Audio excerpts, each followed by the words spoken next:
Hello marble collectors, and welcome back to the channel.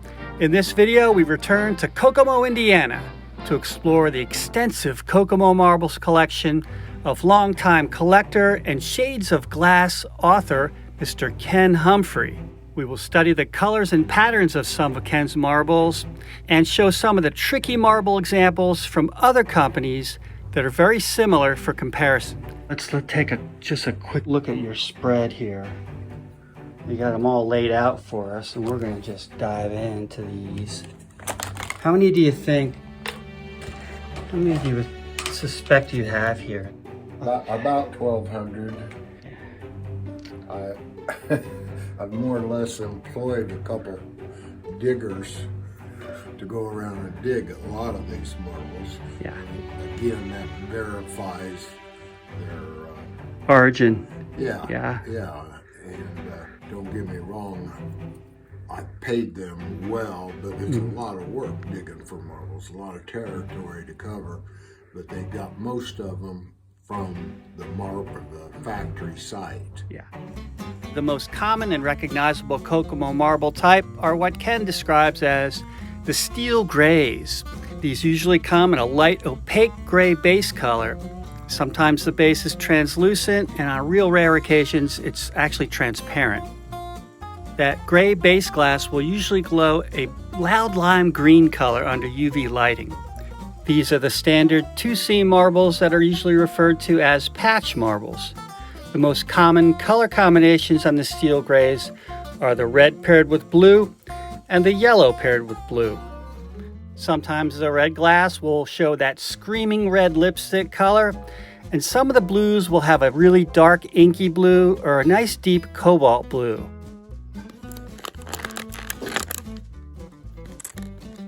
Oh, here's one with a little cast of bright white.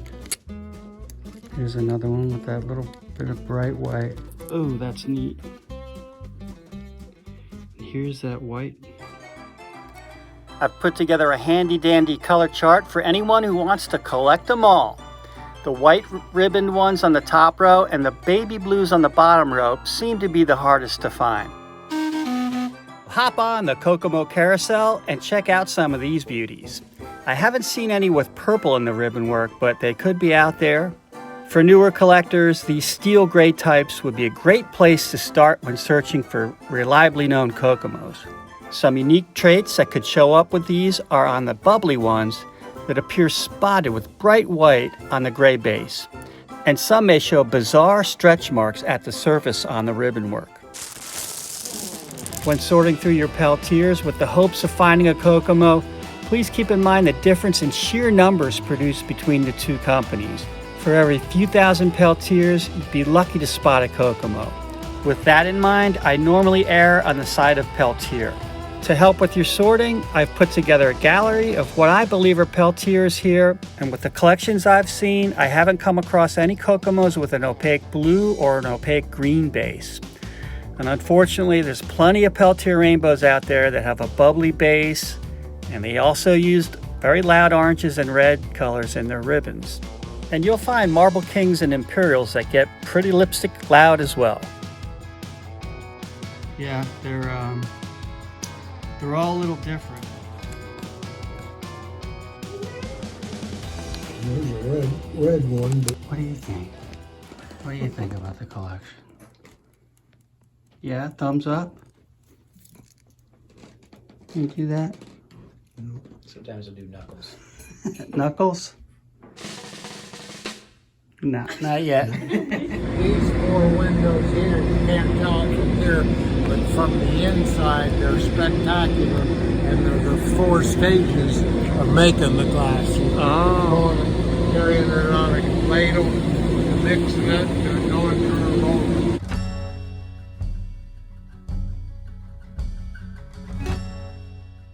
Nestled in the middle of this steel gray group are some oddballs I purchased from marble show vendors. They have a similar gray base that is a little tanner or browner, and they glow super hot under UV light. I showed these examples to Ken, Beth, and Mike Adams, and the consensus is that they're likely older vitro tiger eyes. That seems about right to me. Let me know what you think in the comments. You know anything about their machinery? No, I don't. Although one time I talked to. Because these are what, 7/8, I guess, yeah. Wow.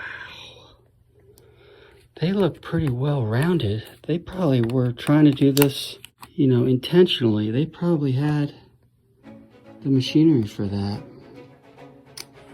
That's crazy land. Many of Ken's shooters and boulders were produced with that stunning Kokomo baby blue. This color is not exclusive to Kokomo, and it's reminiscent of the signature Vitro baby blue. Here's a running gallery of some typical blues of the Kokomo line. And this last one with the translucent base is unforgettable. This is double ingot. Wow, that blue is so deep in cobalt. The base on these larger marbles are most often an opaque off-white, but there's several translucent types. The construction on many of them show two seams with what appears to be an intentional wide band of color between the seams. Others are just blobby and swirly. Here's that yellow with red, green and white, yellow with the brown, another yellow and brown sort of color combination.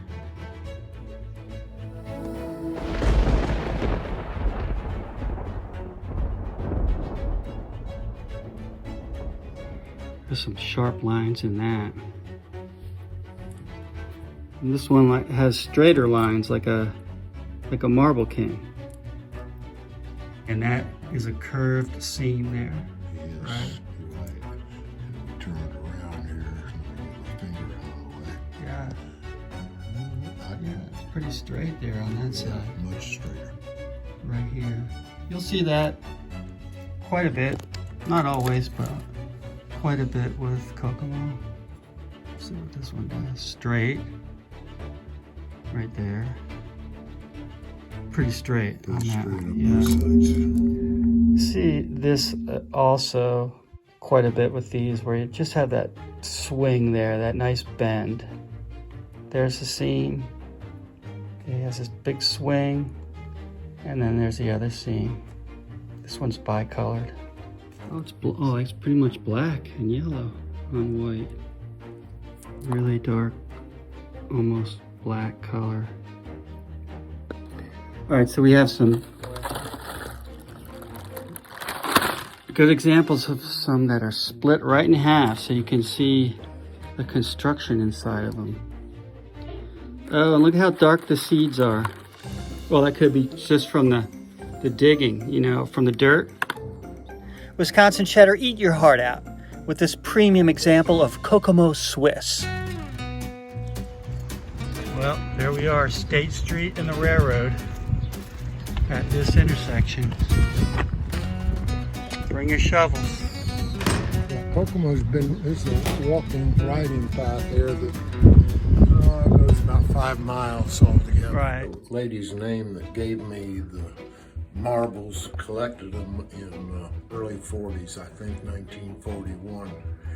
And on the night of her son's 2nd birthday, she and her husband drove with the kid by the marble factory. And the workers found out that the kid was 2 years old that day. So they gave him a big bucket of around 2,000 marbles for his birthday. And this lady, whose name was Clarabelle Knoll, in the 90s sometime, I visited her house because I knew she had some Kokomo marbles. And I was astounded at how many she had. I saw colors and construction and types that, you know, I'd never seen before and recognized as Kokomo, but without a doubt, I mean, they're genuine Kokomos. They came straight out of the factory. She remembers the night that she got them. So I got these from her, and then the ones in the box are all from her too. She got them in 1941. Wow. That is quite a piece of work, huh? Yes. Look at those colors. See all the colors and all the There's a detail cardinal. and all your different pumpkin and That's absolutely stunning. We're going to continue the tour in box number 2, and these are the choice marbles that we've just hand selected from this insane collection that Ken has. That is a super duper dark red. Look at how deep that red is, and that base is clear and bubbly. There's two, and there's a little bit of green there. Oh, that's a green and red. That's one of the green and reds. I didn't notice that. What about this one? Oh, that's another green and red. That's just a dark variation of that. You know, that's a dark variation of these. Orange and whites could easily be confused with Peltier. And some of these have a transparent base too. These two in the very corner. Yeah, there's a bunch right here. Yeah. Yeah, this has a wispy threads to it. Really pretty, and a really bright orange, like a light orange. It's pushing yellow. These are some of my favorites. This group of marbles here will show a pattern on one side, like a face, and then on the other side, it's completely blank. All these in this area have it. This is a baby blue and a very dark lipstick. Here's another one, baby blue, dark lipstick, and bubbly. They're terrific marbles. And that construction technique is not unique to that marble there. It's fairly common in all of them, where you have a big blob of color on one side of the marble and then blank on the other side. Sure, you see that in swirls, you see it in vitros sometimes, even Peltier. Here's bubbly, clear, transparent with dark blue, and bubbly, clear, transparent. We're poking through a bunch of Kokomos here, showing various base glass materials from clear to opalescent to opaque white. The ribbon patterns here are simple, and the base glass is often bubbly.